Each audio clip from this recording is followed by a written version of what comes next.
Hello watch aficionados. What we have here is the Omega Railmaster. This is Omega's contemporary version of the classic Omega Railmaster, which was released in 1957.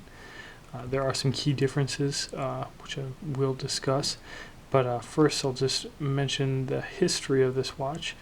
The original Railmaster was produced from 1957 to 1962.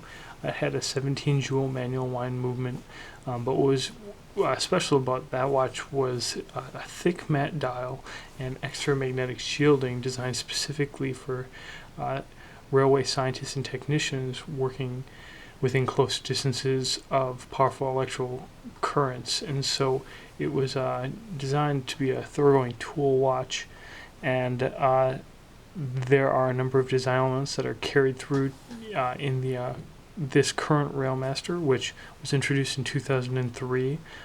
They actually stopped production of the model this year in 2010. It was available in three sizes. I believe it was a 36, a 39, a 42, and then there was another sort of different extra large Railmaster, which was a 49.2, and that one had a manual wind movement.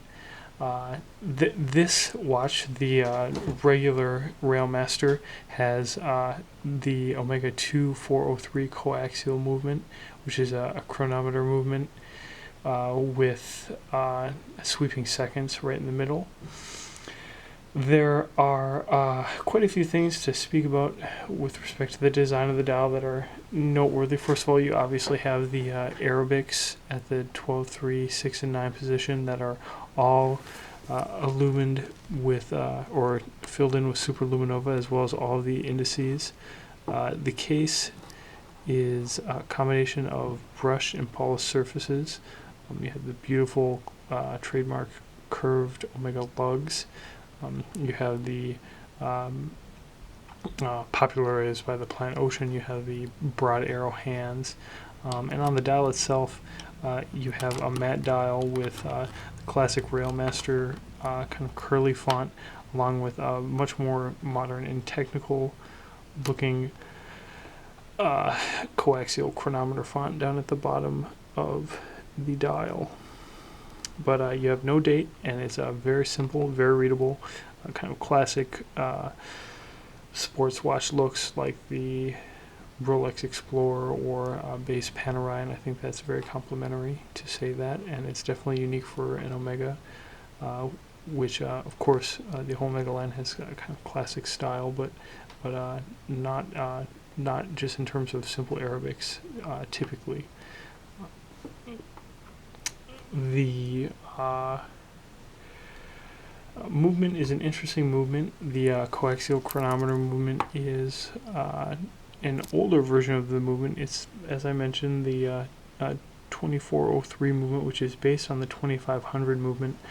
Coaxial movements are essentially movements that have a different kind of escapement that reduces friction. And the advantage of that is that in the long term, wear and tear will be less, and arguably the watch will have a more consistent accuracy. This is a chronometer watch, and so the accuracy on it is very good.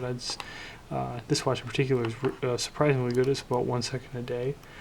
And as you'll notice, the sweeping hand is not particularly smooth, and the reason is for that is simply because Omega found that with the 2500 movement in general, being derived from the ETA 2892 movement, which has a 28,800 beats per hour rate, the coaxial movement wasn't holding up very well. It wasn't reliable, and so what they did is they actually slowed the beat rate down. You can see the little escapement plugging away back there. And in this case, it's moving at particularly 25,200 beats per hour. Since we're back here, you can see that this is just a simple sliding bracelet. It's not particularly elegant or even very easy to use. You slide it on the wrist here, and typical basically I find myself kind of finagling with it to get it to latch on. It's not the best. They should have just bit the bullet and gone with standard diving class. Here it is on the wrist. 39.5 size is a beautiful size. It's thoroughly modern and yet understated enough to definitely have classical looks. The crystal is sapphire, and you can see it's highly reflective.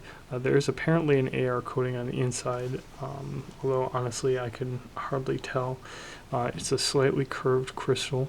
It's very beautiful and definitely speaks of quality. The watch just comes together very nicely. It's classic design, versatile looks. This watch looks great on a Nato or on leather, in my opinion, and just in general is an example of Omega trying to do a style of watch that they don't typically do, and works out to be very successful, in my opinion. It's probably going to be a collector's watch just because it's been discontinued. It had a fairly short run, and is definitely a bit off the beaten path as far as these international manufacturers go. Everyone has a Speedmaster or a Planet Ocean, but this watch is something that's definitely a little bit different.